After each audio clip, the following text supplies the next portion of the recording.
My overseas assignment is just 1 week away. It will be my first time abroad at the age of nearly 50. I'm feeling very anxious about what kind of place it will be and whether I can handle it well. But to be honest, I feel guilty about leaving my newlywed son Mark and my housebound husband Ryan behind as I go overseas. If I could, I would prefer to stay in the United States, but that's not an option. However, contrary to my feelings, Ryan and Mark don't seem to feel lonely about my going abroad. They've always understood my way of working, as I've often been away from home due to my busy job. And, in contrast to my family, who saw me off without much fuss, I left feeling a bit regretful. While I was bewildered by the unfamiliar environment there, I focused on my work, thinking of my family's faces. After a few months, work finally settled down, and I saw a chance to return to the United States. At last, the day of my return arrived. With many souvenirs in hand, I walked home with a light step. I'm home. I opened the living room door, my heart pounding, wondering how they would react. Huh? A ghost? For a moment, I turned around to see who he was talking to, but there was only me in his line of sight. Was he talking to me? Had they presumed me dead without my knowing? Feeling uncomfortable, I quietly left the house. Then, a few days later, the truth behind those words was revealed. The college girl CEO. There was a time when I was called that and became the center of attention. I, Kelly, started my own apparel brand while I was still a university student and became a CEO at a young age. Ever since I was in middle school, my dream had been to become an entrepreneur, so from high school, I diligently studied to make that dream a reality. My high school life was far from the glamorous one I had imagined. All I remember is gathering information on studying and starting a business. When I think of memories from high school, the school festival during my 3rd year comes to mind. As I was wandering aimlessly from one stall to another, I was drawn toward the direction of some lively voices. Apparently, it was the stage where some classmates from another class had formed a band and were performing. I peeked through the gaps in the crowd to see who was performing. The moment I looked at the person playing the guitar, my heart skipped a beat, and a feeling I had never experienced before blossomed. This must be what they call love at first sight. From then on, whenever I saw him, I found myself discreetly following him with my eyes. But with the hectic season of senior year, filled with studying and exams, I wasn't confident I could balance love and academics. So, I gently put a lid on the budding feelings of affection and threw myself into achieving my big goal of starting a business. Thanks to that, I was able to get into the university I wanted and steadily gained knowledge about managing an apparel brand. Since I was a child, once I became passionate about something, I would become completely absorbed and forget everything around me. Perhaps it was this personality trait that allowed me to realize my dream of starting a business early. While attending university, I spent my days desperately trying to juggle my duties as a fledgling CEO. Around that time, I received a new job request. They wanted me to enter into an exclusive contract to design costumes for a band. I never imagined I would be in charge of an artist's costumes. Wait, this name. As I was reviewing the request, a familiar name caught my eye. One of the band members was Ryan, the guy from the school festival. Wow. He's still playing in a band. So, I ended up signing an exclusive contract, and with the beginning of costume meetings, I reunited with Ryan. I can't believe we're from the same high school. I feel a sense of closeness. Actually, I found out about you during the school festival in our senior year. I never imagined we'd reconnect in this way. I'm looking forward to working with you. As we continued with a few meetings, we started seeing each other more frequently. Gradually, from this fateful reunion, it seemed my feelings of love began to resurface. Eventually, we began going out for meals together, and we started dating, drawn to each other. As my private life flourished, my company gradually began to take off as well. Ryan's band was also gaining recognition and growing in popularity. We were both at the peak of our success. Hey, Kelly. My work has stabilized, so how about we get married soon? 2 years into our relationship, Ryan brought up the topic of marriage. Of course, I want to get married. But I'd like to continue my work as it is. My company is just getting on track. Let's support each other while valuing our work. I think if we cooperate, we can make it work somehow. Thank you. That's very reassuring. I'm looking forward to our life together. And so, I happily became Ryan's wife.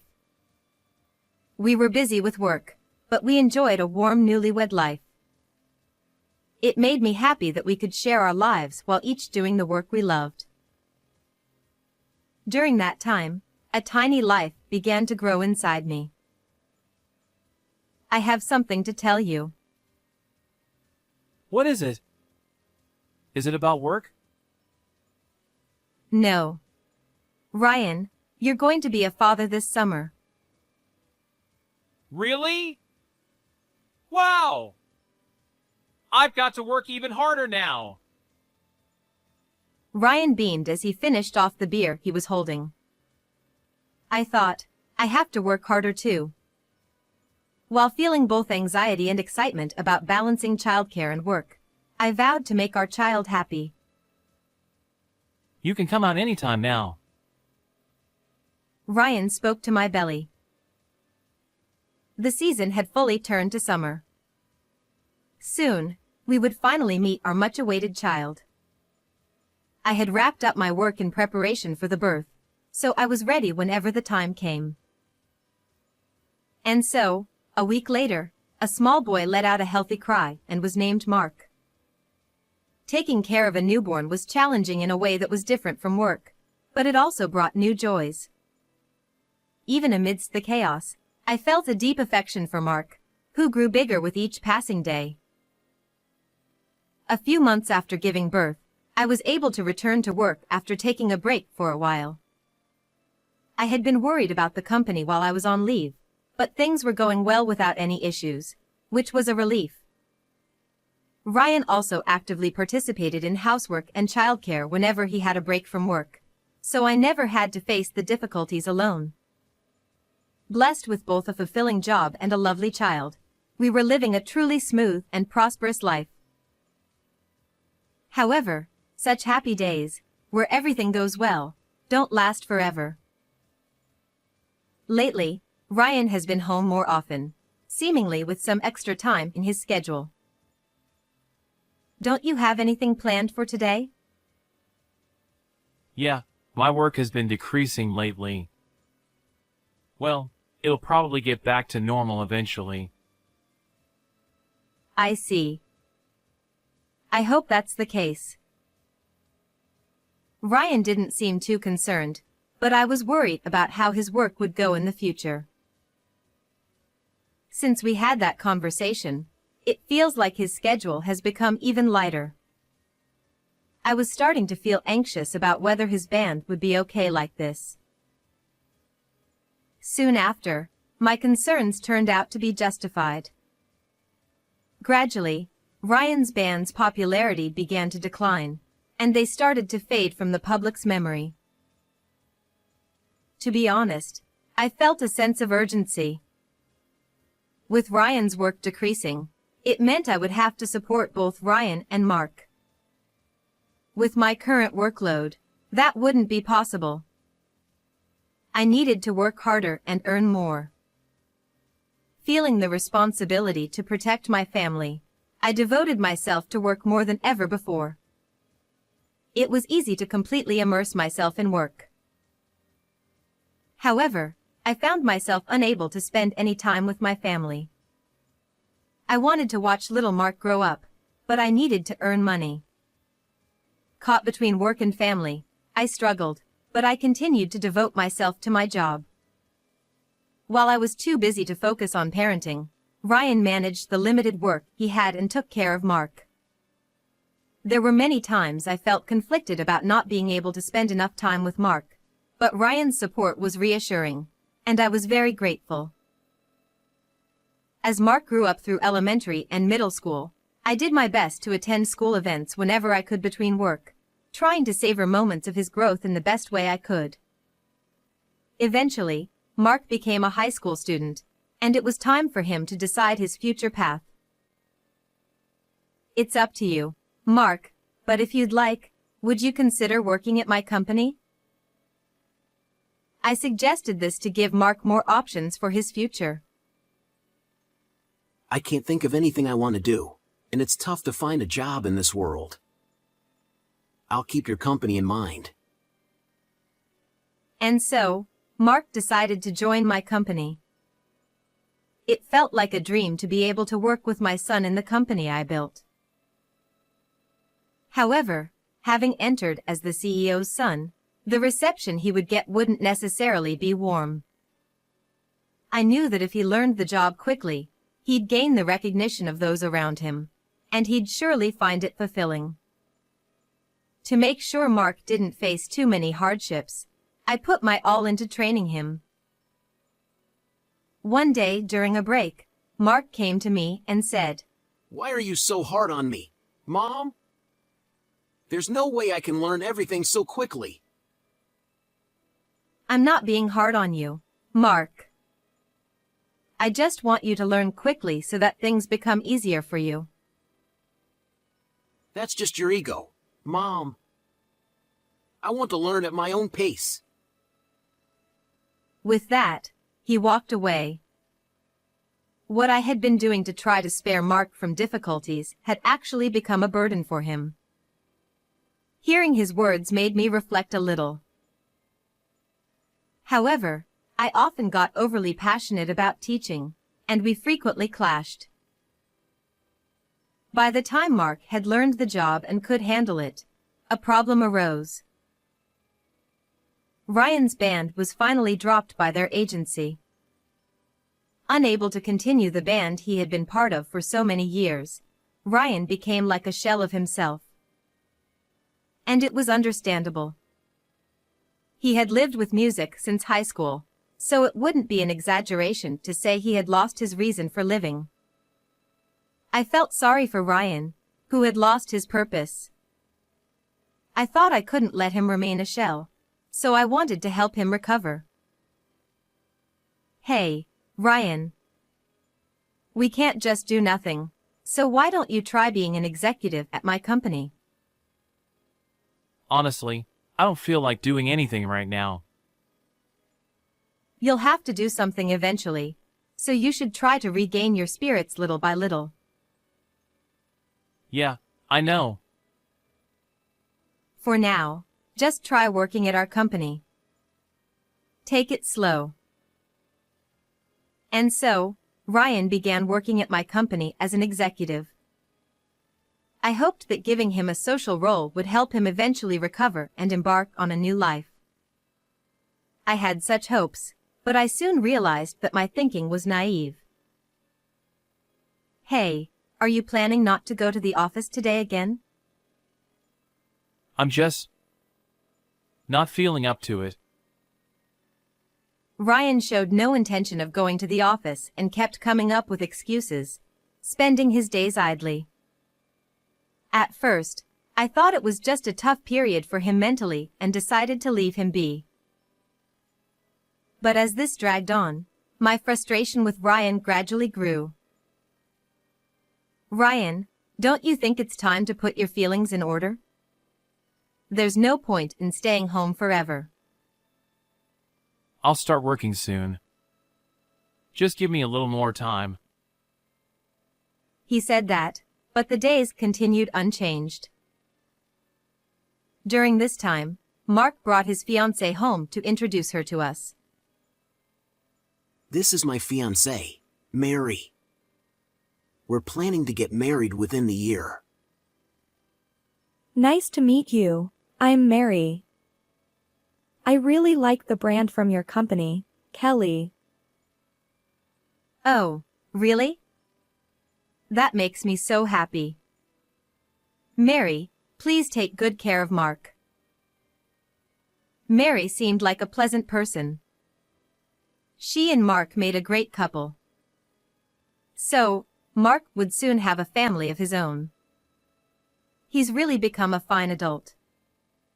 While there was a slight feeling of loneliness at the thought of my child leaving the nest, the joy outweighed it. Some time later, we received news that the wedding date had been set. Mom, does your schedule look okay? Make sure you keep it open. Of course. I have to be there to see you on your big day. I felt excited, wondering what kind of wedding it would be. Just as I was thinking that, a major project was about to get underway at the company. What? Really? Thank you so much. It was decided that the brand would expand overseas. Along with that, a new branch office was to be established abroad. It looked like things were about to get even busier. While I was working frantically toward this big event of expanding overseas, Mark's wedding was just a month away. And there was something I needed to tell Mark. I actually had to leave for an overseas assignment 1 week before his wedding. Why did it have to coincide with the wedding? I wanted more than anything to attend the wedding.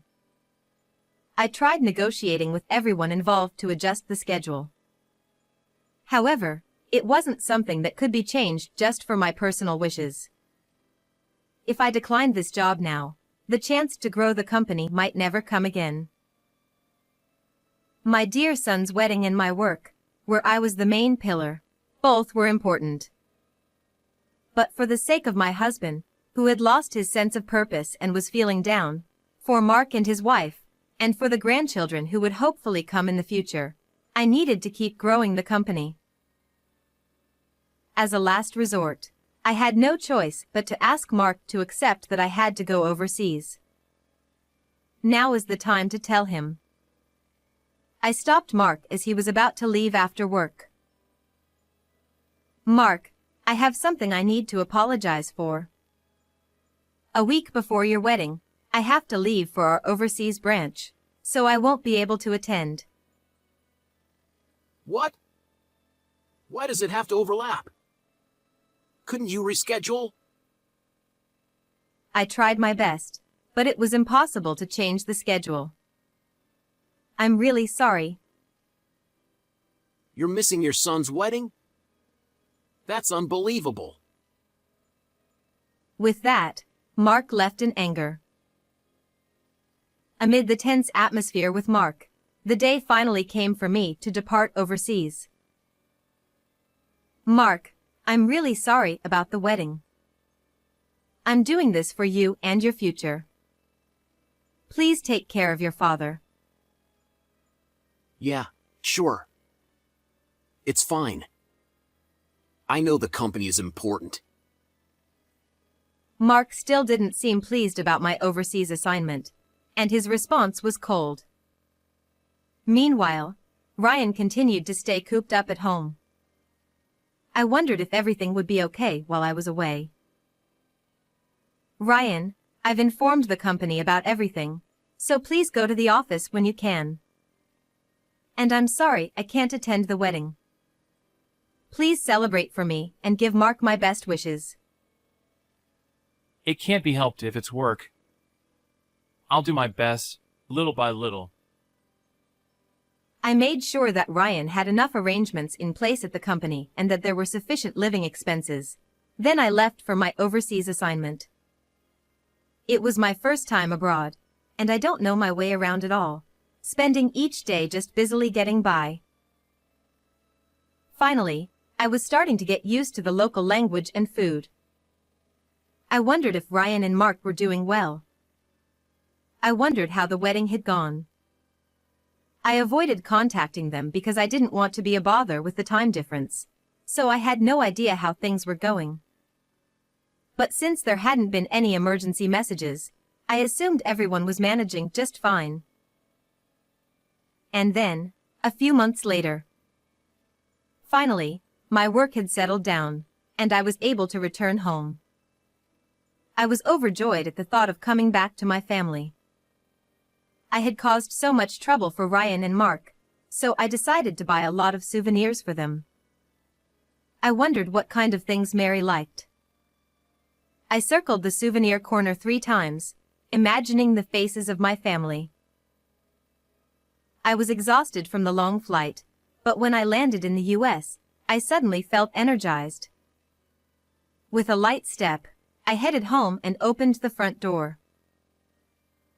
I'm home. In the living room, there were Ryan and Mark. I'm sorry for all the trouble I caused you too. I've come back now that things have settled down with work. Their reaction was not what I expected after being away for so long. Huh? A ghost? So, you're still alive, Mom? Yeah, it seems so. What? What kind of joke is that? Stop it. I never expected to be treated as if I were dead. I was bewildered by their unexpected words. Can you tell me what happened while I was away? What? Someone who skips her son's wedding isn't family. I have nothing to say to you. I truly feel sorry about that. But I wanted to work hard for the family. I don't want to hear such pretty words. Stay overseas forever. I'll run the company here without you. I couldn't bear Mark's words and turned to Ryan for support. Hey, Ryan. Don't you think this is too much? Say something. No, everything Mark says is right. You're not family anymore. I was deeply shocked to hear such words from my family.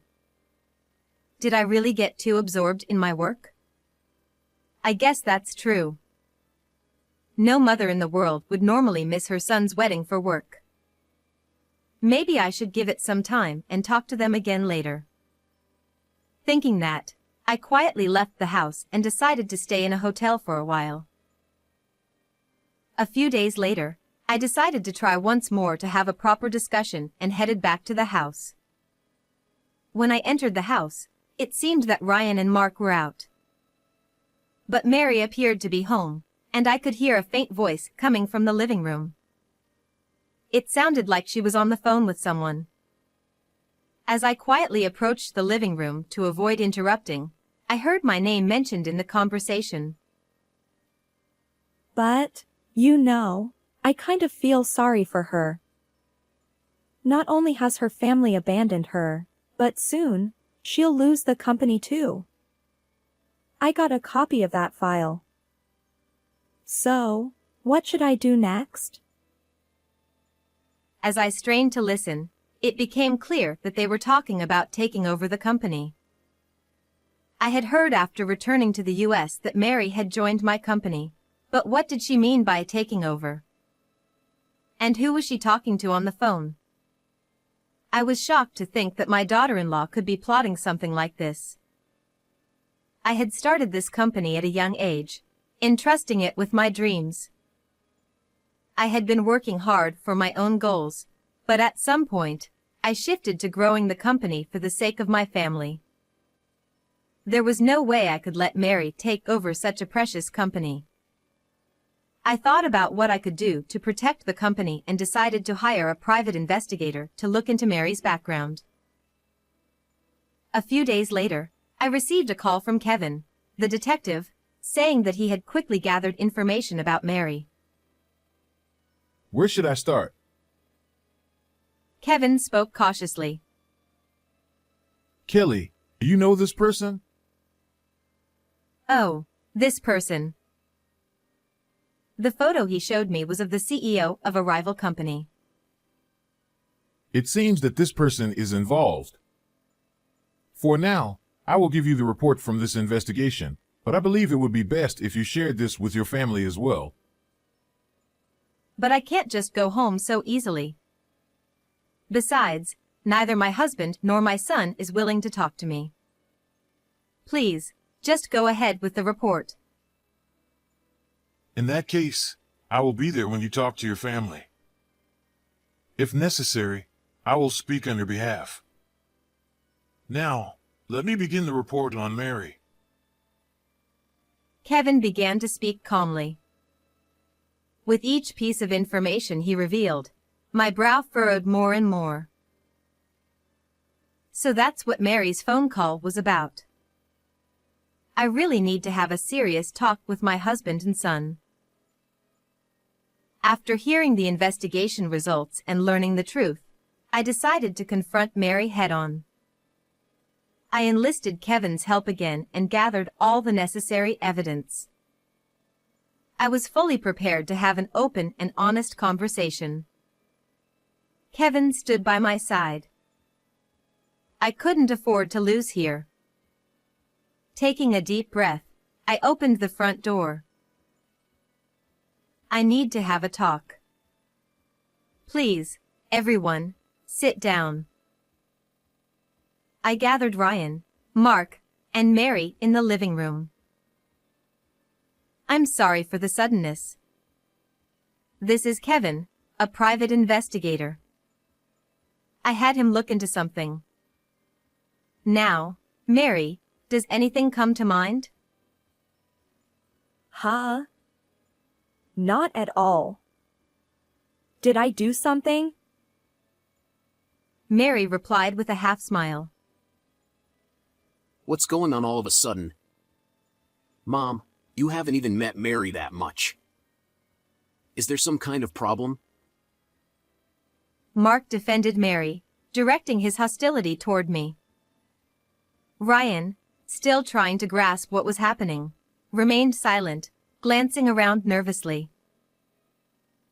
Mary, you know this person, don't you?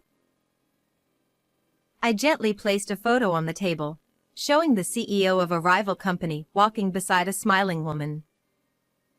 As soon as Mary glanced at the photo, she tried to cover it with her hand, but I quickly picked it up. Hey! Let me see it properly. Ryan, Mark, you've both been deceived by Mary. What are you suddenly talking about? That's disrespectful to Mary.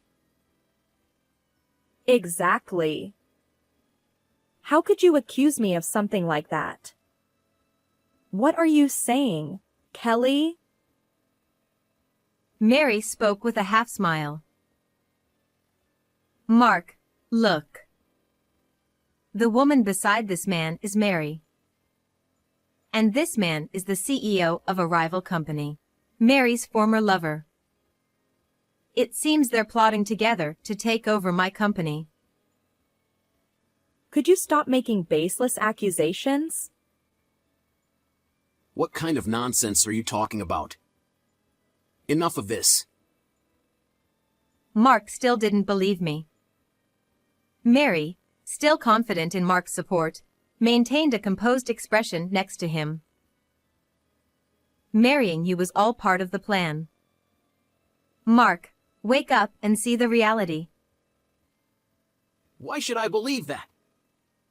Besides, I don't need to hear this from a mother who was barely around. You were always working, never paying attention to me. Don't pretend to be a mother now. Mark refused to listen to me and instead vented his built-up frustrations. I was taken aback by his words, unable to just brush them off. I had worked so hard to make Mark happy, but it backfired. Had I made him feel so lonely all this time? Your father's income was always unstable, so I felt I had to work hard. I just wanted to make sure you could live comfortably.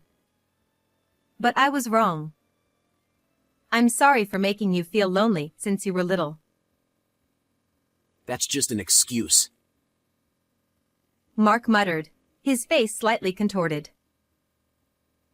I hate to interrupt this touching moment, but could you stop falsely accusing me?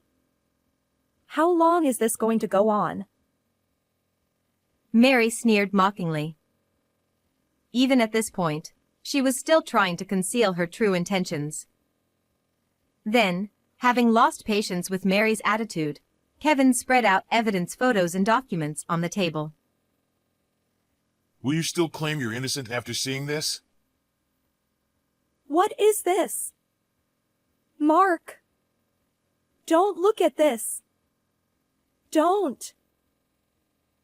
Mary shouted as she frantically tried to gather the items scattered on the table. But despite her screams, Ryan and Mark started picking up the evidence and looking through it. Is what Kelly's saying true? Mary, you... Damn it. I can't win this.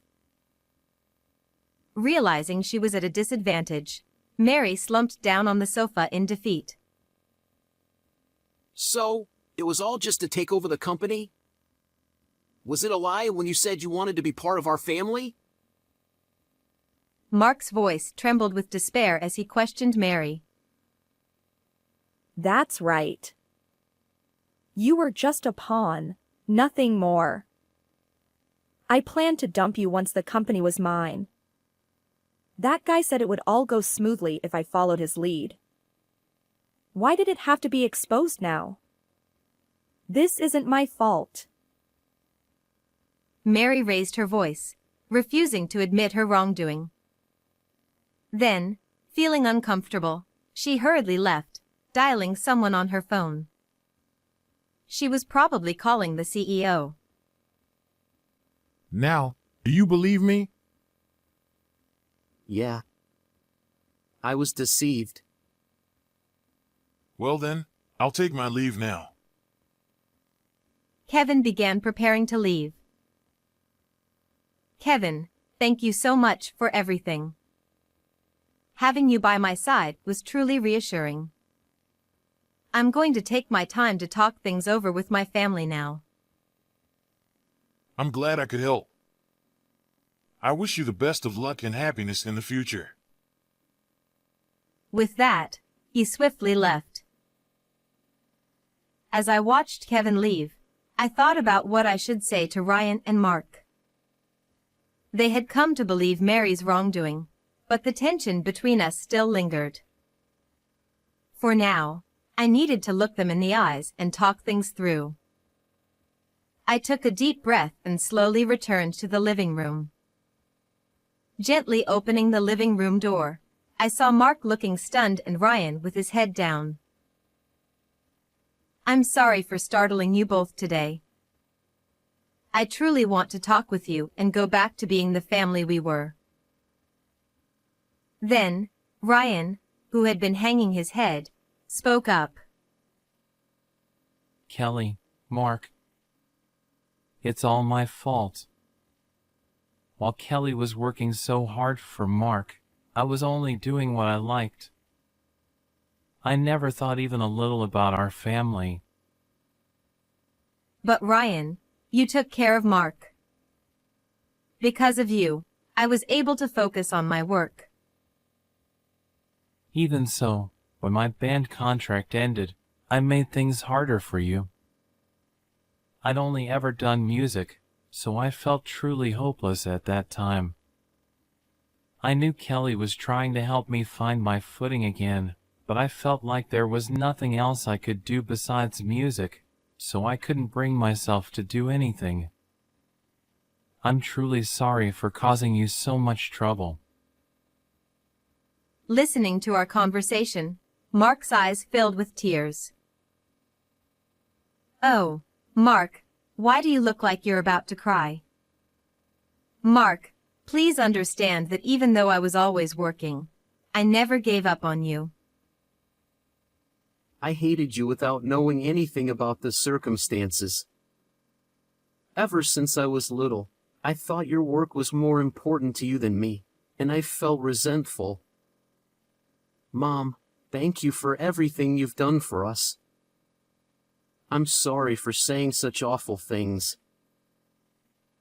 No, don't worry about it. I'm just glad we're finally having this conversation. For the first time, the three of us had an open and honest discussion. By sharing our true feelings, it seemed like the emotional distance between us had grown closer than before. After a while, Mark decided to divorce Mary. At the same time, Mary was fired from the company, and her takeover plan ended in failure. Mark decided he wanted no further involvement with Mary, and he cut ties with her without seeking alimony. As for Ryan, he's been working hard as an executive in the company. I never thought I'd be working properly at this age. It turns out I still have a lot left in me. Don't get too ahead of yourself. We're counting on you. I was glad to see Ryan looking so lively. I felt relieved that he had found his place outside of the band. Hey, Mom! The sales at the branch overseas are incredible. The expansion abroad has been a huge success. Mark excitedly showed me the sales report of products that had gone viral overseas. Wow, that's amazing. I've never seen numbers like this. The overseas branch achieved outstanding performance, and my company even went public on the stock market. It has grown to a level where rival companies can't even come close. By now, that company's CEO and Mary must be biting their lips in frustration. The three of us gradually repaired our family relationships and worked together to manage the company. There were times when balancing work and family was really tough. When Ryan and Mark turned their backs on me, it was even harder, but even that has become a good memory. What I feel most of all is a sense of accomplishment for all the hard work we've put in. I want to cherish this company and my family for a long time to come. How did you like today's story? Please don't forget to subscribe to the channel. See you in the next video.